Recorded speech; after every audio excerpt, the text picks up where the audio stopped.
Hello everybody.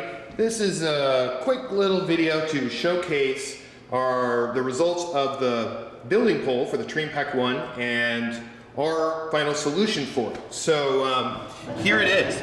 A lot of you contributed to the poll. I really appreciated all the feedback. It seemed like it was pretty unanimous. The assistants did the counts and it was a very, very, very high percentage that preferred these rectangular buildings, but under some conditions. Now, one of the conditions was that we got to get the size right, and I think I really like the new size here. We've got it kind of scaled, and it perfectly fits inside the parallel lines of a hex with very little overlap. You can see here that the tanks it's just a tiny little fraction, so it doesn't really affect that.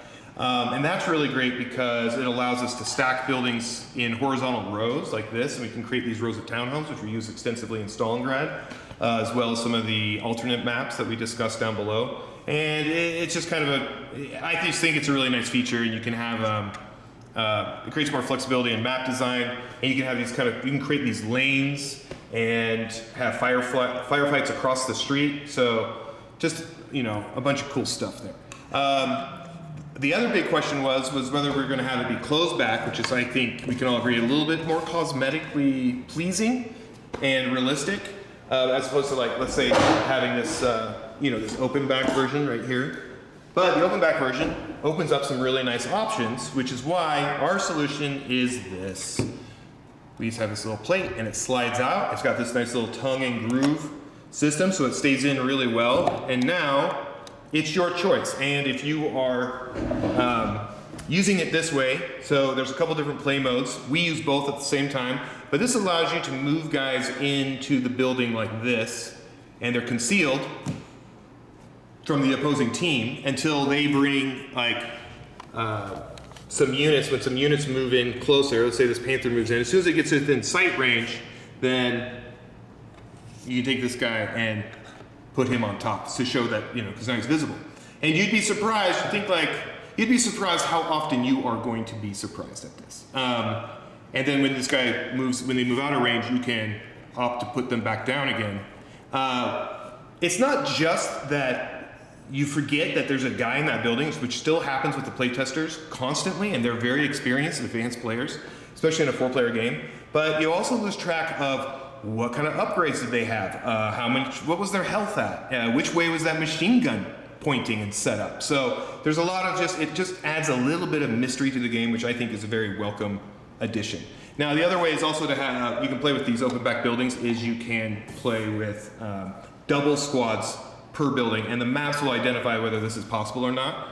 And so if you have 2 squads, then we have spaces for basically 2 of them. And this does something that's really nice for the game as well, by emphasizing buildings, their importance, as well as emphasizing the counters to those buildings. So, for example, here at 3 points, we have a victory point right here, at least on this version of the map, the standard version.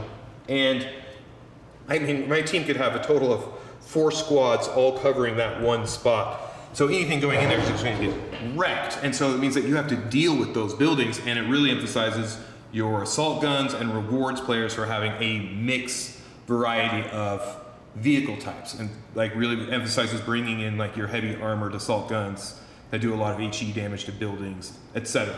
So, and then you can play with this at the same time. I mean, you can keep this guy hidden down here, and then when somebody comes into view, you can just lift it up. We have these new deep dice slots. Oh, by the way, these samples are really rough prototypes, so final quality will be much more detailed. We just had to get these done really quickly to test some stuff. It's a good thing we did, because this dice slot actually ended up being a little too small, and so we were able to fix that without causing really much of a delay. So, and these new dice slots are really great. They're so much better than the hexagon building. They hold the dice really well. Before, they were kind of falling off all the time, particularly if you adjusted the building. So now you'll be able to really lift up the building, and everything will stay nice and ordered and intact. So that's it. That's our final solution for those buildings. Oh, there's a couple other things you can do. We can also do something like this. So you have the option, we don't use this as much, where we take 2 buildings and make basically one single large structure like this. And there's a couple different ways that you can do this. You can make this, basically it's just a way to represent a much larger building. We can give it extra health. We can still limit only one squad to that building. So this allows us to create some sort of like warehouses. We only barely are incorporating this into some of the newer scenarios, but it just adds a little bit more versatility and variation in designing maps. Here is, these were all done with contrast paints, and they only took like a minute or two. They are really quick paint jobs done by Brandon, our painter, who's working on and helping set up the paint patterns for the painted sets, the camo sets. Except, well, it's a little longer than 2 minutes per guy because of the drying time, but I think this looks really great, and so we're going to do a little video showcasing you just how easy and how nicely these little miniatures paint up. We've got a lot of details and grooves on there, but work really well with contrast paints. Anyway, I think that's fun. Anyway, we'll do a quick little like time-lapse video, and you can see his technique and see how easy it is and how quick it is. Also, I don't think you've seen this before. So this is a revised Sherman. We've kind of given it more of a veteran. It's seen combat. It's modified its tank. We got sandbags in the front, and we've added extra toolkits, and we just kind of basically spruced up this Sherman because we have 3 Sherman chassis in the game. We have the British Firefly, this Sherman, and then the Calliope from the Elite Commander's Collection, which, by the way, is the coolest miniature. I was hoping Brandon was going to have it painted when he dropped some of the stuff off last night, but next time I'll show it to you. It's hands down my favorite miniature in the game now. It's just something about that thing is really sweet. Of course, we had to totally redesign our boxes to fit it, but what are you going to do? Well, I'm getting excited for you guys to play this game. We're in the home stretch, so we should be launching the Pledge Manager very soon. We're going to talk about some of the details of that in the update below. I hope you are all doing very well and you're all still very healthy, and we'll talk soon.